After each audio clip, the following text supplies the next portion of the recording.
আজকে ওপেনিং ইরফান শুকুর আসলো, সামনে যেহেতু প্লে অফ খেলবেন, সবাইকে একটু দেখার চান্স নিয়েছিলেন?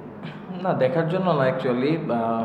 ম্যানেজমেন্ট বা কোচ থেকে সবসময় কথা হচ্ছে এটাই যে আমরা আমাদের মানে শক্তিশালী যে টিমটা আছে এটা নিয়ে খেলবো। হয়তো কম্বিনেশনের কারণে একটু ট্রাই করা হয়েছিল যে যেহেতু সৌম্য খেলার কথা ছিল, লাস্ট মোমেন্টে সৌম্য খেলে নাই, সো ওই জায়গা থেকে আসলে ওই জিনিসটাই করা। কোশ্চেন এটা হচ্ছে, বাউন্ডারিতে 4টা ক্যাচ হয়েছে একদম কাছে, তো বড় বাউন্ডারির কারণে কি একটু ইফেক্ট ফেলছে কিনা? না, আমার কাছে মনে হয় যে বড় বাউন্ডারি বা ছোট বাউন্ডারি, হ্যাঁ অবভিয়াসলি আমার কাছে মনে হয় যে যেটা স্ট্যান্ডার্ড ওইটাই থাকা উচিত। আর হয়তো আমার কাছে মনে হয় যে হ্যাঁ, যেহেতু টি-20 ম্যাচ, হাই স্কোরিং ম্যাচ হচ্ছে, বাউন্ডারি লাইনে আউট হওয়ার সম্ভাবনাও বেশি থাকবে, এটা নর্মাল।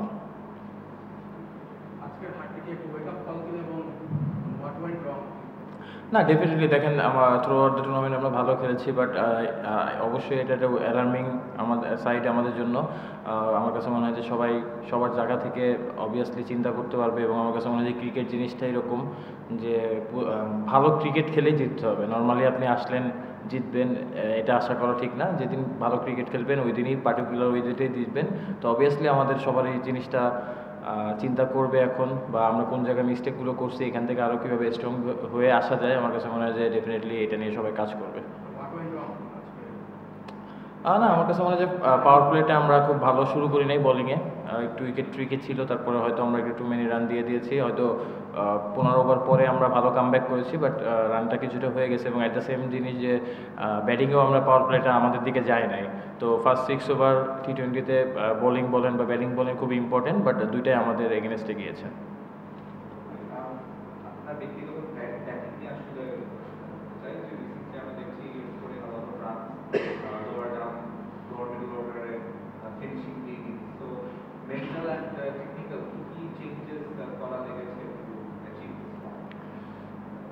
না, এটা আসলে এরকম কিছু না। আমার কাছে মনে হয় সবসময় টিমের জন্য কন্ট্রিবিউট করতে চাই।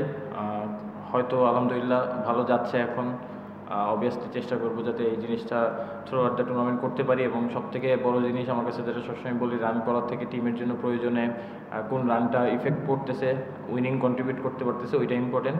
অবভিয়াসলি সবসময় এটা চেষ্টা করবো, এবং নেক্সট ম্যাচগুলো ওই জায়গা থেকে নিজেকে আরও ইমপ্রুভ করে ভালো করার চেষ্টা করবো।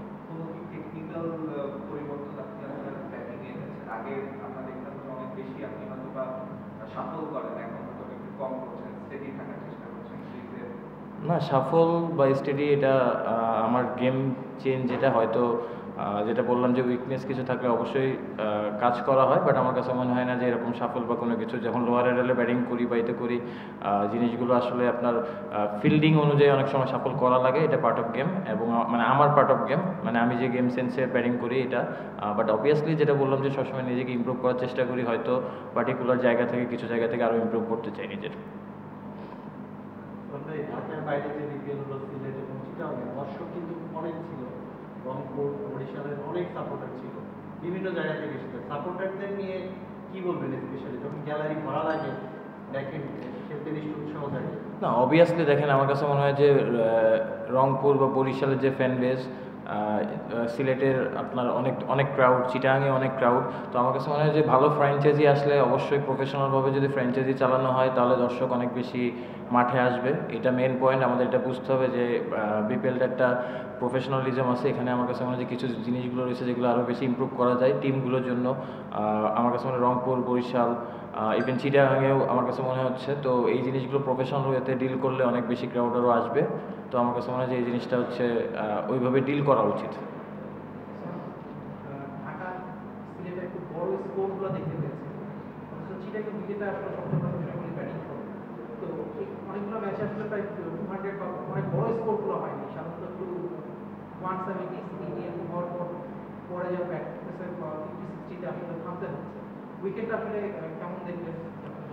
না, অবভিয়াসলি মিরপুর বা সিলেটের উইকেট বেটার ছিল চিটাগাংয়ের থেকে। এই কারণে আমার কাছে মনে হয় যে হাই স্কোরিং ম্যাচ হয়েছে ওখানে। বাট এখানে wicket okay, good. Thank you ভাই।